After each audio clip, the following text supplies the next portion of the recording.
Nous allons continuer aujourd'hui de nous connaître davantage et de parler de nos actions dont on a commencé à parler la semaine passée, où nous avons mentionné qu'avant d'accomplir une action, avant qu'elle devienne visible, nous faisons un plan, nous possédons un germe, et si ce germe est sain, si ce plan est correct, c'est que notre action va devenir bonne.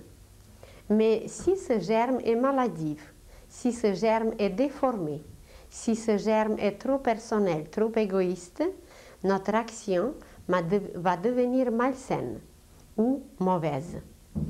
Et les causes de tout sont en nous. Nous avons mentionné même certaines phrases des Écritures saintes où Jésus nous parlait de ces lois, de la loi des causes et des effets qui dirige, qui régit toutes nos actions, car toute énergie émise, toute action déclenchée s'enregistre et selon ces enregistrements, la récolte, la moisson, le retour est exactement pareil. Dans le passé, tous les initiés, tous les maîtres, tous les instructeurs de l'humanité enseignaient toujours la même chose. La seule chose qui change, c'est le vocabulaire, les images, la forme par lesquelles on présente différemment les mêmes choses, mais à chaque époque, elles sont présentées différemment.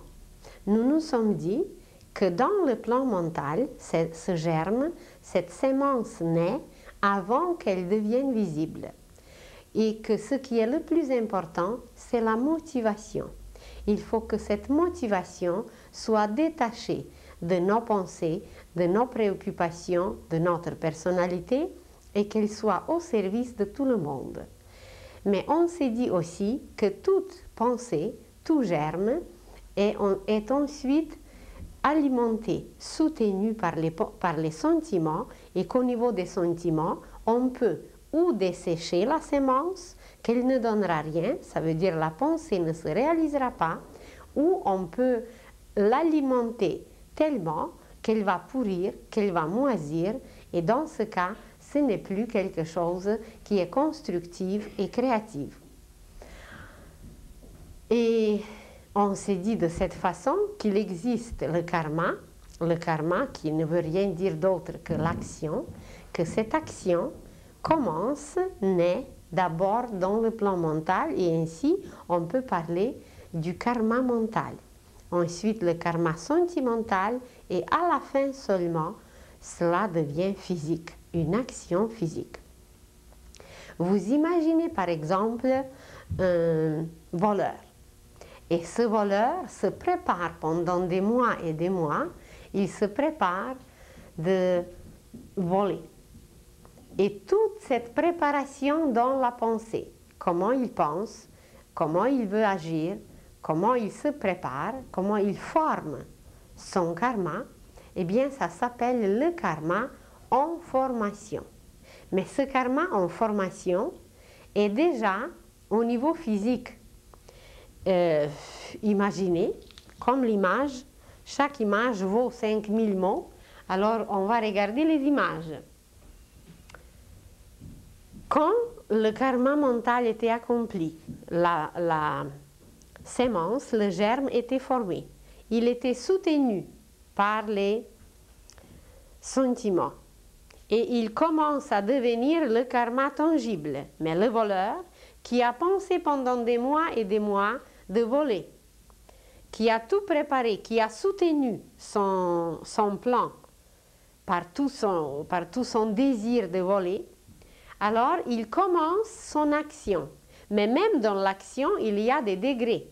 Même s'il a commencé l'action, jusqu'à ce qu'elle n'ait pas accompli, il y a toujours la possibilité de se corriger, il y a toujours la possibilité de supprimer la cause qui était engendrée.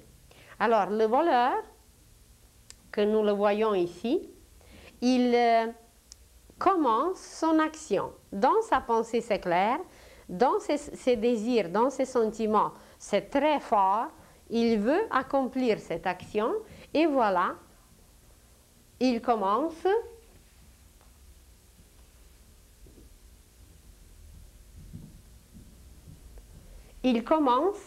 son action. Et ça s'appelle le karma en formation. Il commence l'action, il va aller chercher le pistolet, il va aller chercher les balles, il commence à préparer les clés, mais ça ne veut pas dire que l'action est déjà accomplie. Il la prépare, il la forme. Et pendant qu'il forme, il n'y a rien encore de final. Tout son acte peut être corrigé. Mais s'il ne se corrige pas, eh bien c'est qu'il va continuer. Et le karma en formation va devenir le karma accumulé. Alors il accumule les objets, il accumule les outils, il accumule, il amplifie son action parce qu'il continue, donc il accumule son karma, tout est préparé. Le pistolet, les clés, tout ce qu'il a besoin pour accomplir son acte, et le karma accumulé quand il est décidé d'aller accomplir l'acte, d'aller accomplir son geste qu'il a préparé pendant des mois ou même des années. Mais même dans ce cas, ce n'est pas encore fait. Nous parlons là d'un voleur. Mais vous pouvez imaginer un criminel qui se prépare ainsi pour aller tuer quelqu'un. Un qui veut se venger et qui habite en Italie et qui va aller jusqu'en Californie pour tuer quelqu'un. Alors, d'abord, il forme son karma, son action. Il prépare le plan et quand il a tout préparé, là, il prend un avion pour s'y rendre. Il a tout dans sa poche et il prend l'avion pour s'y rendre. C'est le karma accumulé. Mais même s'il est déjà rendu, ce n'est pas encore accompli parce qu'il faut qu'il trouve la personne et puis il faut qu'il la tue. Donc, déjà dans l'action, il y a encore des degrés où on peut remédier, où on peut corriger et pas nécessairement accomplir le mauvais geste, déclencher une énergie qui va nous revenir avec une exactitude pareille. Alors, dans le karma accumulé, disons le voleur prend tous ses outils et il est décidé d'y aller. Et voilà, il attend le moment quand c'est très propice, quand c'est le plus favorable pour lui. Imaginez la police en grève et l'électricité en panne. Alors, ça va être très favorable pour lui, pour s'y rendre. Et imaginez qu'il prend sa voiture. Tout est avec lui, rien ne manque. Et si c'était quelqu'un qui a fait quand même de très bonnes choses dans le passé, qui a accompli un service, le ciel, parce que nous tous, on a nos guides, on a les instructeurs qui nous observent, le ciel va lui encore envoyer un bon message pour l'assagir. Imaginez qu'en allant voler une banque, qu'il va avoir en route un accident. Et que voilà, l'accident, ce n'était pas le malheur, mais c'était un avertissement, un bon avertissement. Il va se retrouver à l'hôpital pour 6 mois pour réfléchir. Là, il sera calme et il va réfléchir. Et s'il a compris le message, il va dire « Mon Dieu, aide-moi de sortir de cet hôpital, je ne recommencerai plus jamais ce que j'ai voulu faire. » Mais si c'est un voleur, un bon voleur, alors il va attendre le moment de sortir pour pouvoir continuer la même chose qu'il faisait. Alors, avant que vraiment ça se fasse, il y a des avertissements qu'on nous envoie, il y a des messages qu'on nous envoie devant n'importe quelle situation. Nous recevons en tout 9 messages, toujours. Mais de ça, nous allons parler plus tard. Comment les messages nous viennent? Ça, c'était un message drastique qu'il a reçu, c'était déjà un accident, c'était quelque chose pour le vraiment secouer, pour qu'il devienne conscient qu'il agit mal. Surtout si dans le passé, il a accompli des bonnes actions et qu'il a donné des preuves qu'il est capable de faire du bien. Alors, son karma accumulé peut être un peu retardé par une telle situation que, disons, il a eu un accident ou quelque chose d'autre qui arrive, qu'il était empêché d'aller voler. Mais certaines ne sont pas empêchées parce que dans le passé, ils n'ont pas donné des preuves de bonté, des preuves de la volonté. Et dans ce cas, on s'occupe un peu moins d'eux. On ne leur envoie un message si compréhensible et si clair. Et dans ce cas, il va directement et il vole. Et voilà, quand il entre et quand il tire, symboliquement, quand la balle est partie, eh bien c'est là qu'on ne peut plus remédier et le karma devient mûr. Et la troisième partie, le troisième point, la troisième catégorie, dans l'accomplissement de l'action, de nos gestes, c'est le karma mûr. C'est accompli. On ne peut plus changer, c'est écrit, c'est inscrit. Vous écrivez une lettre à quelqu'un, et puis si vous écrivez votre lettre avec crayon à mine, c'est ça?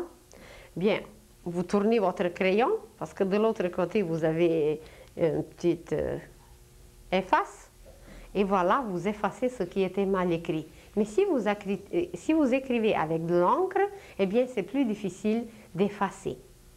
Et c'est déjà écrit, et dans l'éther cosmique, tout s'inscrit d'une telle façon qu'on ne peut pas effacer. On ne pouvait pas effacer.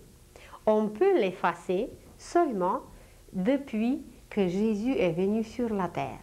Jésus nous a apporté la possibilité d'effacer le karma.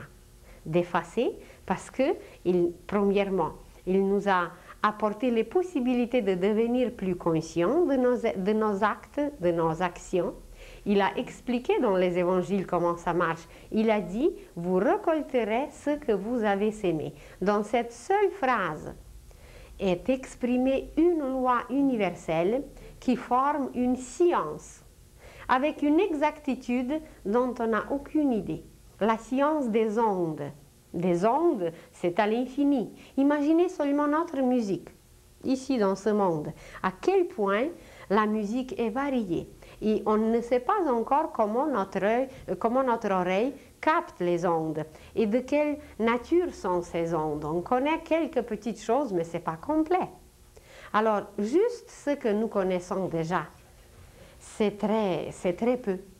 Et voilà, de cette façon, c'était expliqué, c'était transmis, mais on n'a rien compris et nous continuons à accomplir la même chose que jadis. Et qu'est-ce qu'il nous a apporté encore? C'est qu'il a apporté un courant nouveau qui n'a jamais existé auparavant, et c'est avec ce courant, qui est un peu comme une efface, c'est avec ce courant, avec cette nouvelle matière qu'il a apportée, qu'on peut effacer même le karma mûr.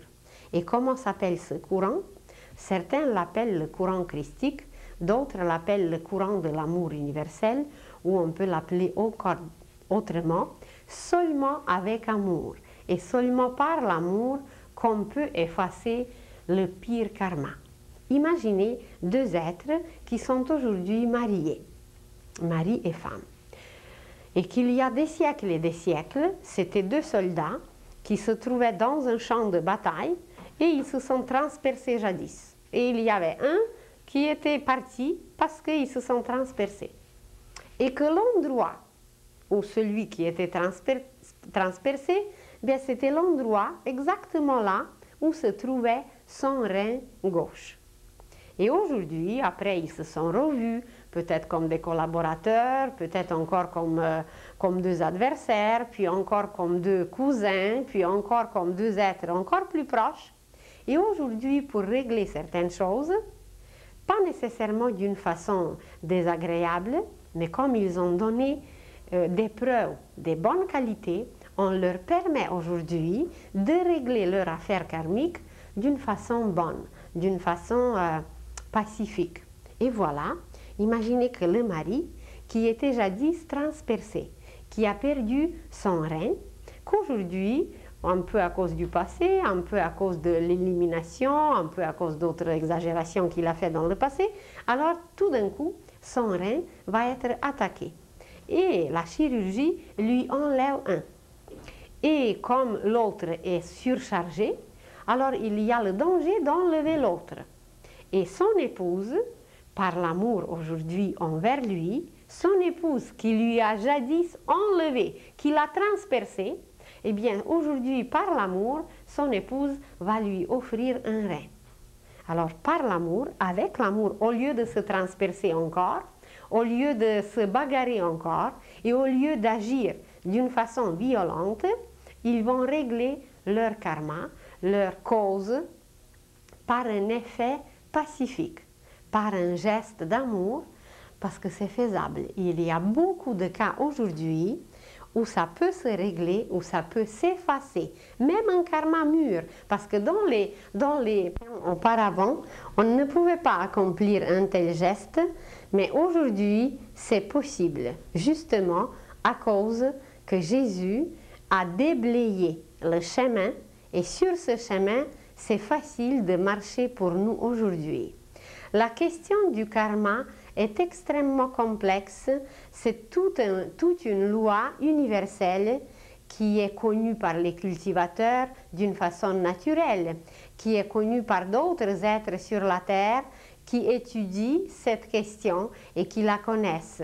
Mais la plupart des humains, les masses, ne s'arrêtent jamais sur leurs gestes, sur leurs actions, et ils ne se rendent même pas compte que c'est eux-mêmes qui provoquent leur malheur, que la terre entière aujourd'hui, elle est la seule coupable de tout ce qui existe, de tout ce qui a été désorganisé, qui a été mal fait et qui a été détruit ou qui a été dans l'état tel que nous le trouvons aujourd'hui. Même nous avons mentionné la semaine passée les questions de suicide. La question de suicide, elle est aussi très très large, car dans ce cas, on accomplit un geste karmique qui va nous revenir. Nous avons mentionné qu'il y a quand même des cas différents. Si vous vous rappelez le cas d'un officier qui, pour sauver des milliers de soldats, il va s'enlever la vie. Nous avons mentionné le cas de quelqu'un qui est trop faible et qui va enlever la vie, mais c'est juste pour lui-même, que ce ne sont pas deux cas pareils. Et celui qui enlève la vie, il sera obligé, qui s'enlève la vie, il sera obligé de revenir, mais envers lui-même, il accomplit quelque chose que l'âme ne permet jamais. Il accomplit quelque chose qui n'est jamais projeté par l'âme, parce qu'on s'est dit déjà que l'âme ne projette jamais le suicide, elle projette la vie. Parce qu'elle a besoin de passer par des expériences, elle a besoin d'apprendre, et c'est pour ça qu'elle bâtit le corps. Et imaginez si une personne qui s'est suicidée à 20 ans, qu'elle aura besoin elle avait projeté la vie encore pour 40 ans, eh bien elle va revenir pour 40 ans. Et les suicides du passé, c'est une des causes de la mortalité des enfants. Et si quelqu'un s'est suicidé quelque part à la guerre, même personne ne savait, mais c'était inscrit. Il est mort comme un patriote ou comme un héros, mais dans l'éther cosmique, c'était un suicide. Et voilà, il lui restait peut-être quelques minutes, quelques heures, quelques jours à vivre, et il va revenir pour quelques minutes, quelques heures ou quelques jours, exactement pour combler ce qui était enlevé jadis. Alors dans certains cas, ce n'est pas toujours ce cas, mais dans certains cas, la mortalité des enfants, de certains enfants, c'est la cause d'un suicide dans le passé. Et justement par un suicide, on accomplit une action karmique. On accomplit quelque chose qu'il faudrait absolument payer par la suite, mais on l'accomplit envers soi-même. Et c'est quelque chose qui n'est jamais permis par l'âme, car elle projette. Elle choisit le bagage, le karma, si vous voulez, surtout le karma négatif. Aujourd'hui, on comprend souvent sous le mot karma tout ce qui est seulement négatif. C'est pas tout à fait ça, parce que nous avons toujours accompli, comme même la majorité, des actions positives. S'il n'y avait rien de positif, on ne pourrait pas progresser ni évoluer. Et le bon, le positif, c'est le bon karma, et le mauvais, le négatif, c'est le mauvais karma. Mais tout ce que nous recevons comme grâce, tout ce que nous recevons comme don, tout ce que nous recevons comme bénédiction, nous ne nous arrêtons même pas, comme nous ne nous arrêtons pas sur la bonne santé pendant qu'on est en bonne santé. Personne ne pense à l'air, personne ne pense à sa santé. C'est seulement quand on s'est dérangé, c'est seulement quand on a transgressé quelque chose, là on s'aperçoit tout d'un coup que la santé existe ou que l'air existe et qu'il faut respirer et qu'il faut avoir du bon sang, etc. Alors, dans le cas karmique, c'est pareil. Quand le karma est bon, quand nos conséquences sont bonnes, on ne s'aperçoit même pas qu'on a fait quelque chose, qu'on a fait des mauvais coups. Mais seulement quand ça devient dur, seulement quand le choc, le vrai choc dur, nous revient, eh bien c'est là qu'on commence à parler de quelque chose et qu'on s'aperçoit de quelque chose. Mais en réalité, la plupart de nos actions étaient sûrement bonnes, puisque aujourd'hui, nous sommes arrivés quand même à un degré de l'amour, à un degré de la compréhension, à un degré de la conscience qui sont quand même plus larges, plus évolués, plus élevés. Alors, par le suicide, nous accomplissons une action, une mauvaise action, envers notre propre âme, qui est notre directrice, qui est notre maîtresse, et nous agissons absolument contre la loi de la vie.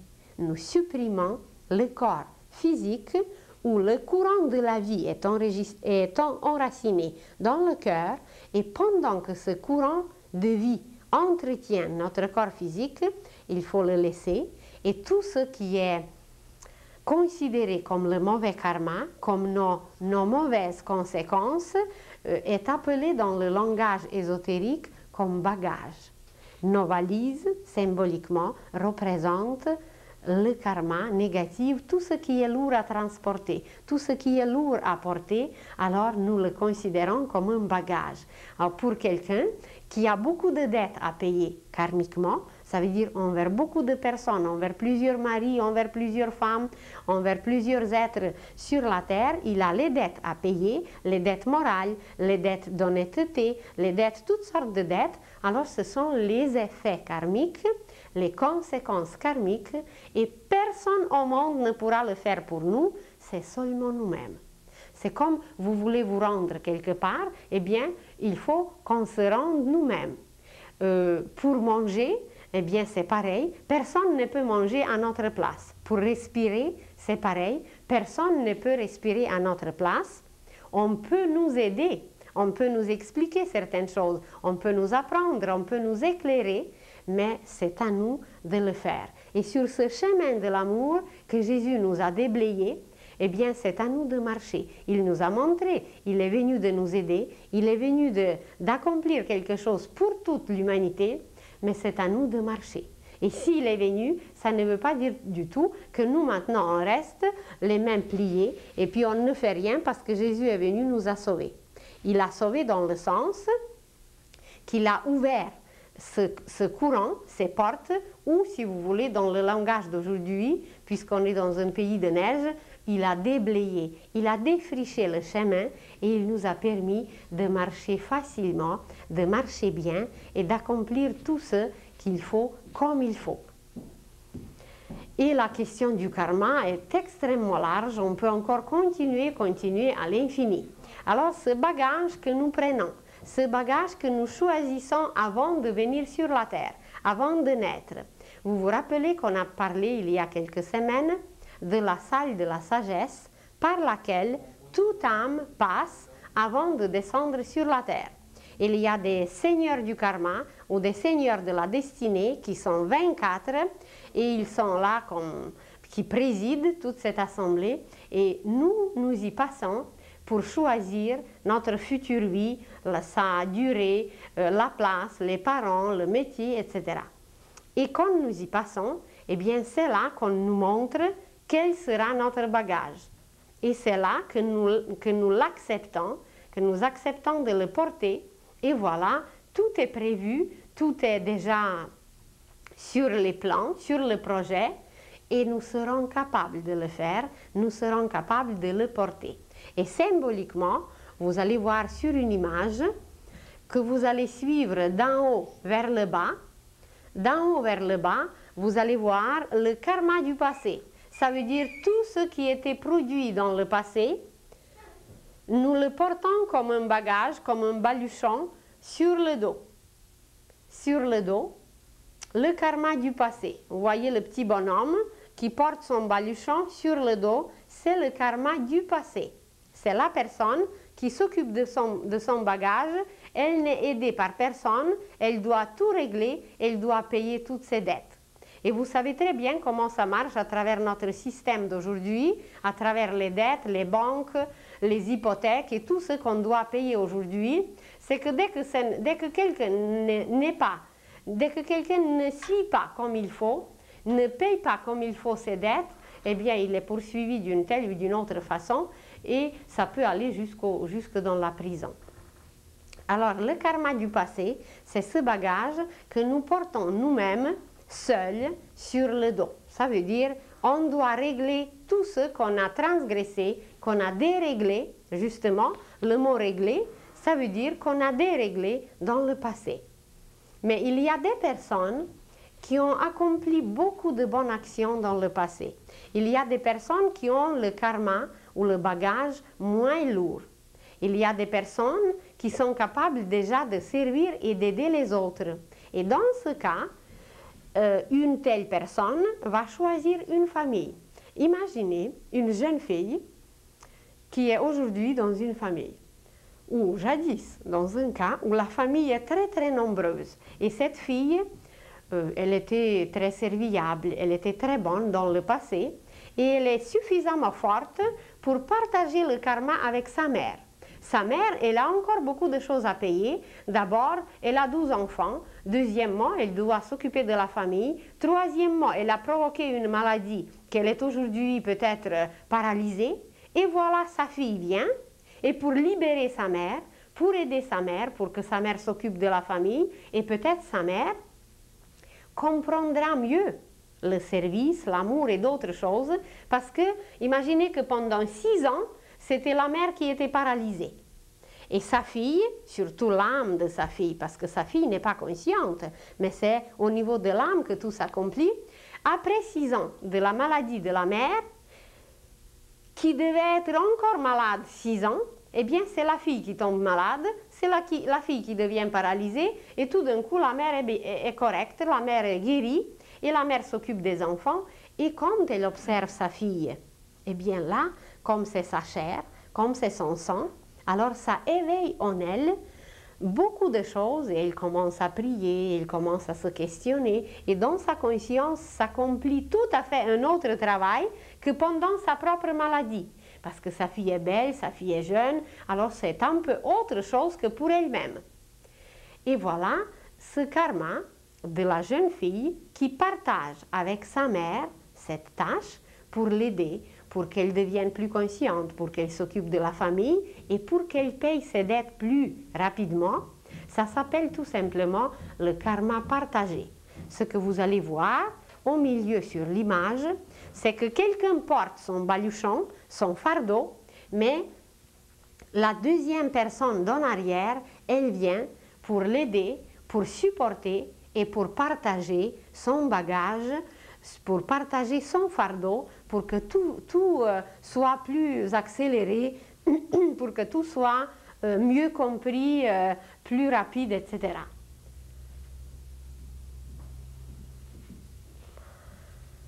Et ce n'est pas encore tout, parce que comme on s'est dit déjà, qu'il y a des cas où ce n'est pas du tout notre propre karma.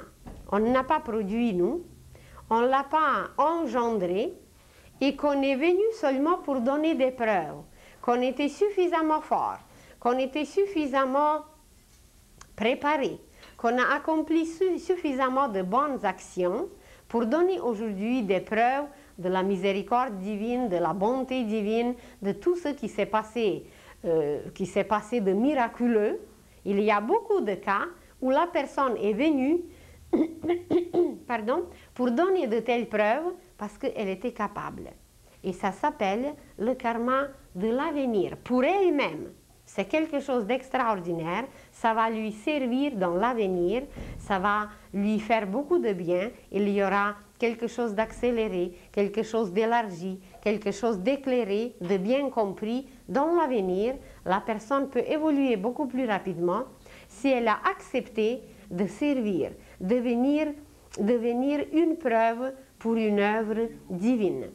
Et ce karma, vous allez voir encore sur l'image, ça s'appelle le karma de l'avenir, c'est que la personne a choisi exprès quelque chose et elle porte son fardeau devant elle. Ce n'est plus sur son dos n'est plus courbé, elle est tout droite, elle est capable de porter ce fardeau et il était choisi exprès par l'âme pour donner des preuves, de l'œuvre divine ou pour donner des preuves pour quelque chose d'autre, et la personne elle-même se renforce à travers ce choix. Alors dans ce cas, c'est le karma de l'avenir, c'est quelque chose que la personne elle-même a choisi pour servir, pour donner des preuves, pour donner quelque chose de tangible qui pourra servir à tout le monde. Un jour, la science, la médecine, tout ce que nous connaissons aujourd'hui s'occupera de ces lois et imaginez seulement pour la médecine combien de cas et combien de choses seront réglées et claires. Il y a des cas qui sont absolument, qu'on ne peut absolument pas traiter, ni par la médecine, ni par d'autres branches de tout ce qui existe aujourd'hui. Il y a par exemple des phobies qui sont absolument inexplicables. On ne sait pas d'où provient quelque chose comme une telle peur ou une autre peur ou telle phobie ou telle phobie. Et s'il n'y a pas un initié, un maître, un instructeur qui est capable d'aller jusqu'à la cause, aucune branche de notre science d'aujourd'hui n'est capable de l'expliquer. Par exemple, on rencontre une belle femme aujourd'hui qui a la peur des chats. Mais une peur, vous dites bleu, ou je ne sais pas de quelle couleur, une peur, mais une telle peur que c'est inexplicable. Elle dit comment se fait-il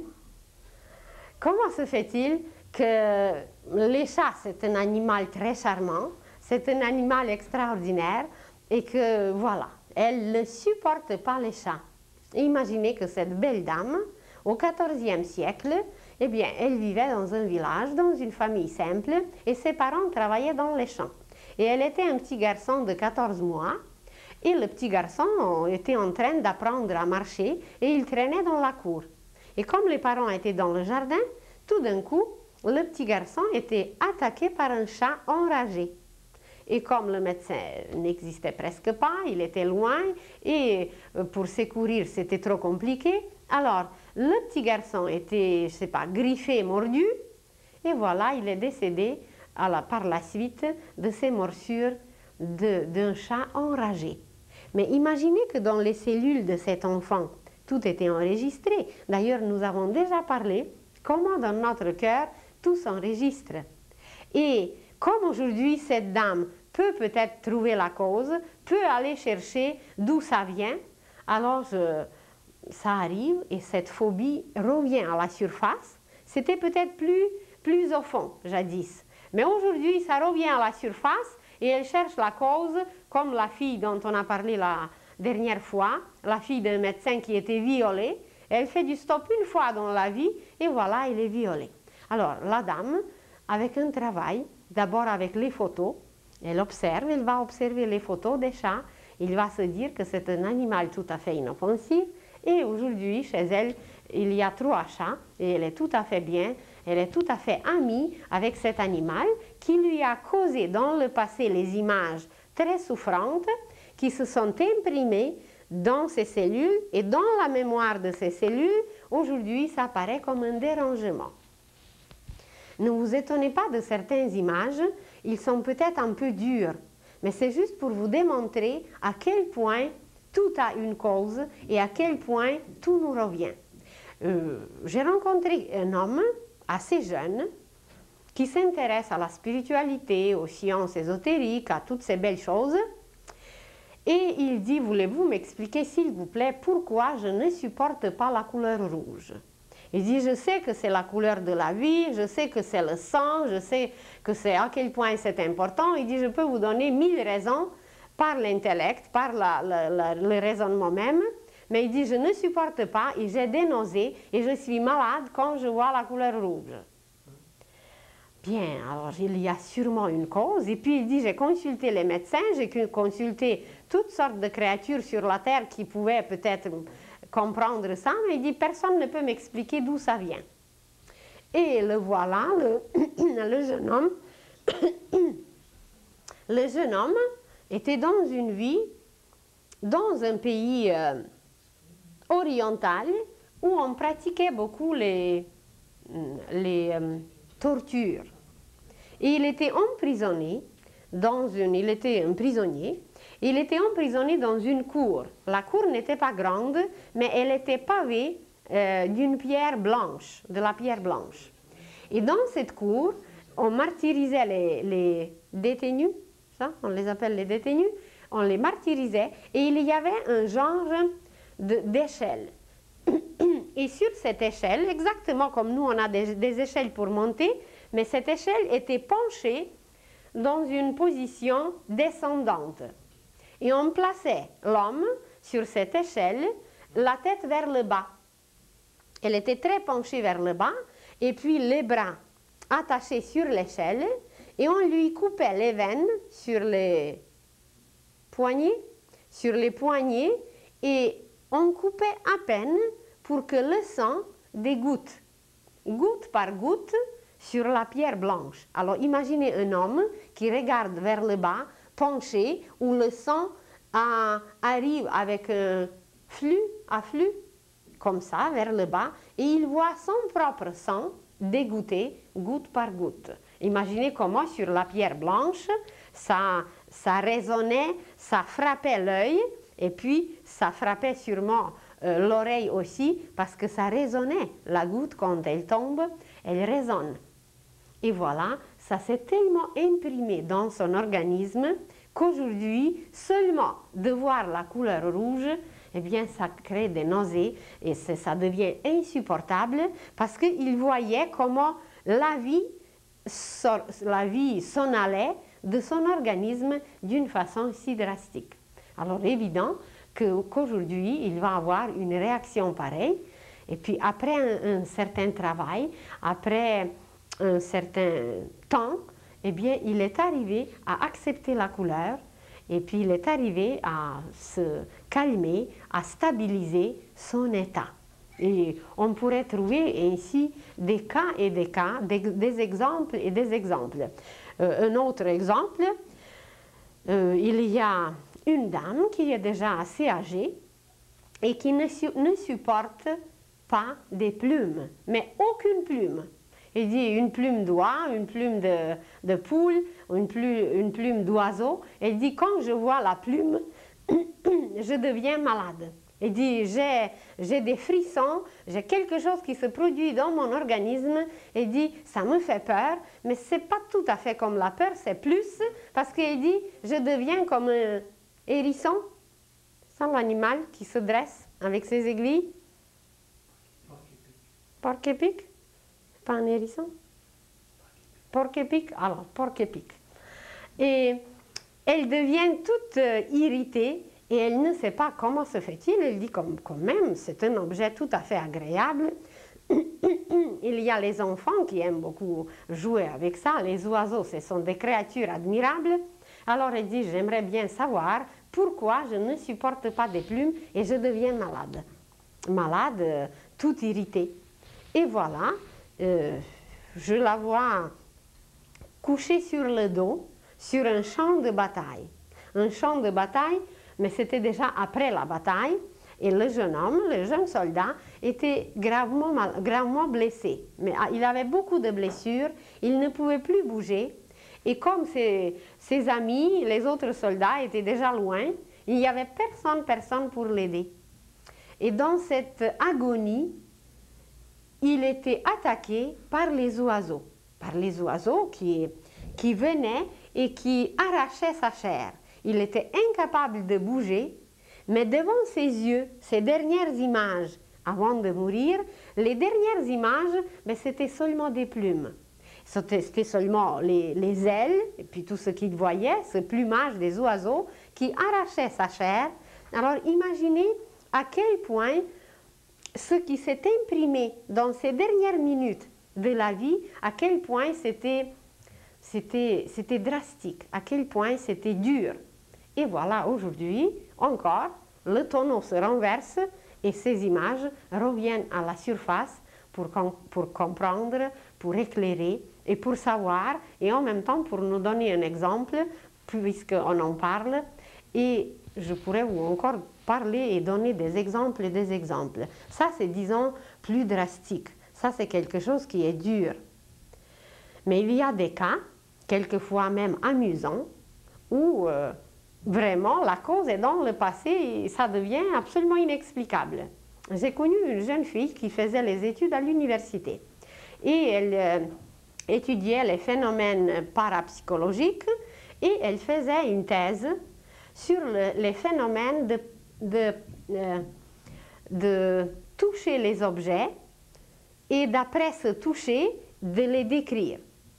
Alors, elle faisait sa thèse et elle devait décrire certains objets. C'est psychométrie. Et alors, dans ce travail, elle devait transmettre une bague à une de ses amies, une amie, et cette amie lui devait décrire qu'est-ce qu'elle ressent en touchant la bague. L'amie n'était au courant de rien, elle devait seulement donner la description, elle ne savait pas de qui la bague provenait. Et pour le faire, cette jeune fille a transmis la bague par sa tante qui connaissait l'amie. Et voilà, la tante prend la bague, elle la met dans son sac et 2 semaines après, la tante veut transmettre la bague, elle cherche la bague, il n'y a plus de bague. Elle dit, je sais très bien comment je l'ai enveloppée bien dans, je sais pas, dans un Kleenex, je l'ai placée quelque part dans un coin, et puis il dit, la bague est disparue d'une façon inexplicable, il n'y a pas de bague, je cherche partout. Il dit, c'est pas tellement la valeur de la bague qui me dérange, mais il dit, c'est quand même mal commode que je suis une personne adulte et que je ne suis pas capable d'accomplir un petit service de rien du tout. Et puis on cherche la cause, comment se fait-il? Alors il y a certainement une cause. Pourquoi la bague était perdue? Il dit, peut-être la valeur c'est 20 $, c'est pas ça. Il dit, mais c'est gênant. C'est gênant que je n'étais pas capable de faire ça.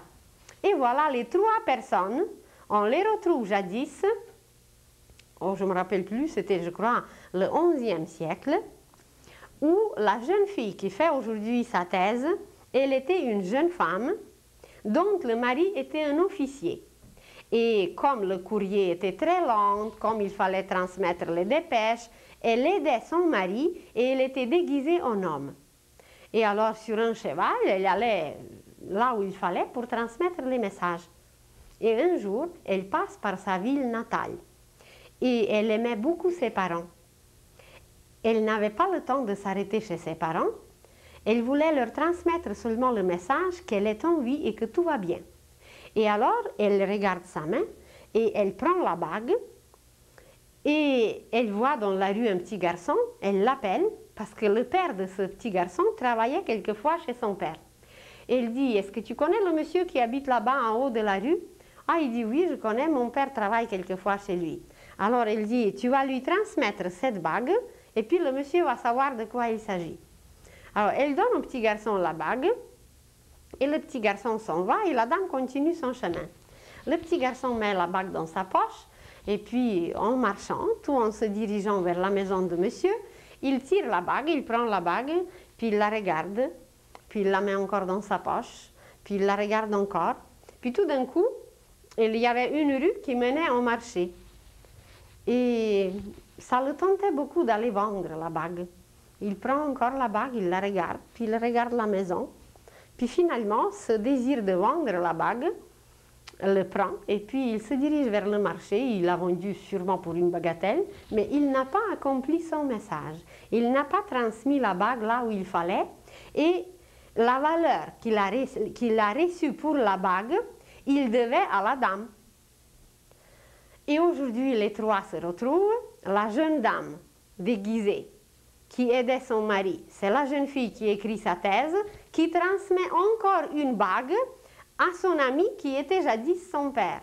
Et la tante, qui était jadis le petit garçon, doit payer exactement la somme qu'elle a reçue, mais en plus, et toute cette situation gênante, parce que que le petit garçon a profité, ce n'était pas grand-chose.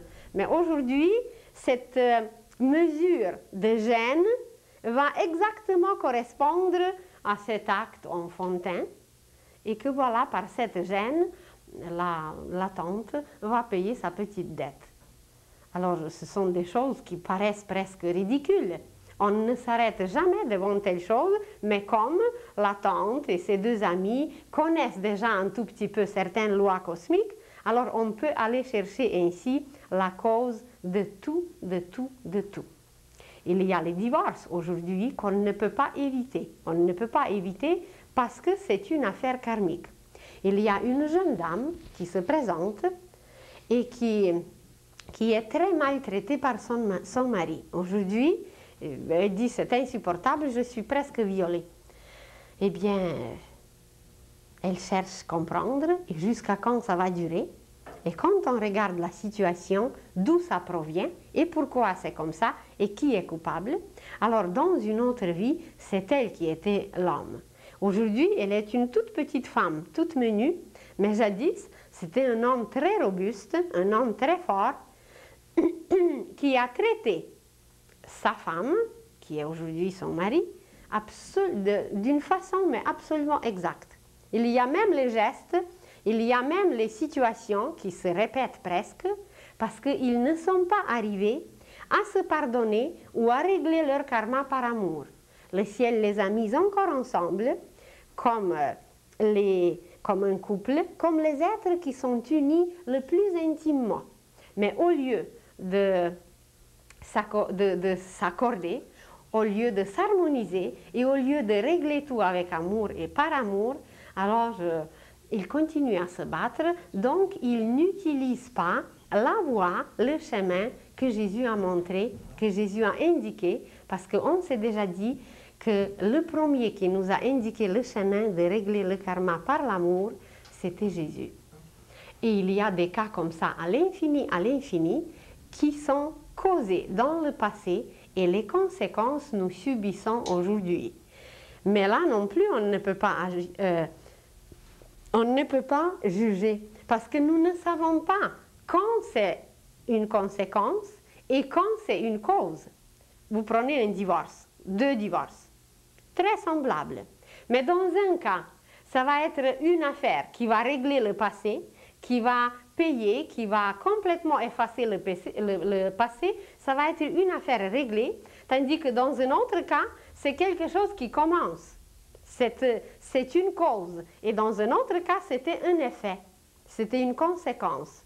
Alors c'est pour ça, encore de nouveau, et encore une fois de plus, nous n'avons jamais le droit de juger. Nous n'avons jamais le droit de dire quoi que ce soit, seulement si nous voyons dans le passé. Et quand nous voyons dans le passé la vraie cause, ben, on n'a rien à dire. Parce que c'est d'une telle justice qu'on n'a qu'à s'émerveiller à quel point c'est bien fait, c'est bien placé, c'est agencé, ça le mot?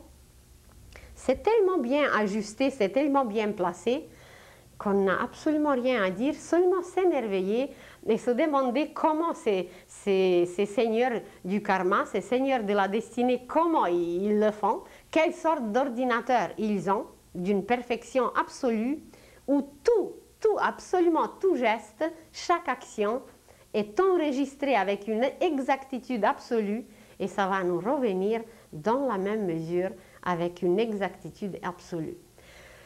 Et ce n'est pas tout. La prochaine fois, nous parlerons encore du karma, car il y a les maladies et le karma. Nos maladies, dans la plupart des cas, ou peut-être presque à 100%, c'est causé par un karma du passé, par une exagération, par un abus. On peut aller maintenant dans la question de la sexualité. Il y a la question d'homosexualité. Il y a beaucoup de questions qui concernent le passé. Il y a le karma féminin et le karma masculin. L'homme n'accouche pas, il ne peut pas mettre au monde un enfant. Mais la femme qui souffre, c'est le karma féminin. Mais l'homme qui revient dans une autre vie comme une femme, eh bien, il va être influencé par le karma féminin. Vous prenez aujourd'hui les mouvements féministes, vous prenez aujourd'hui tous les combats qui se passent sur la terre. Vous savez que l'homme, il représente la volonté. C'est son mental qui est fort, c'est l'activité. Tandis que la femme, symboliquement, c'est la réceptivité ou passivité, qui est la réceptivité. C'est le côté lunaire, c'est le côté imaginaire. C'est tout à fait une autre polarisation. Alors, à cause de cette polarisation, à cause que les courants agissent différemment sur nos corps, sur nous, alors il y a le karma féminin et le karma masculin. Ensuite, on va parler la prochaine fois du karma personnel. Ce qu'on a vu sur la petite image, le fardeau que nous portons nous-mêmes. Il n'y a personne d'autre, seuls nous-mêmes, on peut le régler, on peut mettre tout en ordre. Mais vous prenez par exemple la grippe. On ne sait pas que la grippe, c'est un karma collectif. On ne paye jamais seulement pour nous-mêmes, on paye toujours un peu pour tout le monde, parce que toutes les maladies contagieuses représentent un karma collectif. Vous prenez les Juifs, par exemple, c'est très visible comment ce peuple a un karma commun. C'est ce peuple qui n'a pas compris le Christ. C'est le représentant de ce peuple. Ils ne sont pas aujourd'hui les Juifs. Ils sont peut-être parsemés à travers le monde, mais ils subissent les conséquences. Alors, il y a le karma personnel, il y a le karma familial. Vous vous demandez quelquefois comment se fait-il, quelle est cette justice divine qui vous a placé dans une famille pareille et que vous vous comprenez si bien avec tout le monde, sauf avec les membres de votre famille. Eh bien, il faut le savoir que nous avons choisi la meilleure famille qui nous permet d'évoluer le plus rapidement possible et le mieux. Et plus c'est dur, mieux c'est, parce qu'on se cherche, ça nous gêne, et puis on cherche, on essaye d'avoir des explications, des éclaircissements, et voilà, ça avance plus rapidement. Alors, il y a le karma familial. Et là encore, on pourrait parler de l'égrégore familial qui est aujourd'hui extrêmement puissant et qui agit sur les suicides. Donc, on va encore continuer de parler de ça. On va encore détailler davantage la question du suicide parce que c'est extrêmement vaste. Il y a les suicides collectifs. Il y a les suicides qui sont dirigés par des désincarnés. On va parler par exemple, quand quelqu'un est condamné à mort, comment ça s'appelle? La condamnation à mort. Alors quand la condamnation à mort supprime le corps physique, mais l'homme reste avec ses désirs, et ces désirs, il essaye de les réaliser après. Alors, ça peut produire des crimes, et en réalité, c'est des faibles de ce monde qui les accomplissent, mais le vrai coupable, il n'est pas dans ce monde, il est déjà désincarné, mais il agit sur ceux qui sont faibles ici. Après, on va parler de karma national. Il y a des karmas nationaux. Ce n'est pas pour rien que nous nous trouvons dans une telle nation ou dans une autre nation. Si vous prenez quelqu'un qui est, je ne sais pas, d'un pays chaud, son caractère, son tempérament va être complètement différent que le tempérament et le caractère de quelqu'un qui vient d'un pays froid. Il va s'exprimer différemment, il va parler différemment, ses gestes seront différents. Vous prenez quelqu'un qui vient d'Espagne et vous prenez quelqu'un qui vient de Norvège. Vous les placez à côté et c'est deux êtres comme s'ils venaient de deux planètes différentes. On va parler ensuite du karma planétaire. Comment, par le karma planétaire, la Terre entière est entraînée dans la même affaire. Vous dites on est tous dans le même bateau et c'est très vrai. Regardez la Première Guerre mondiale, la Deuxième Guerre mondiale et on se dirige presque vers la Troisième. Eh bien, c'est que nous sommes liés par un karma planétaire et ensuite on va même mentionner le karma universel qui existe et dans lequel nous participons aussi. Alors voyez, à part du karma mental, sentimental, physique, en formation, en préparation, le karma mûr, le karma du passé, le karma partagé et le karma de l'avenir, le karma masculin et féminin, il y a encore les différents genres du karma qu'on va élaborer et dont on va parler la prochaine fois.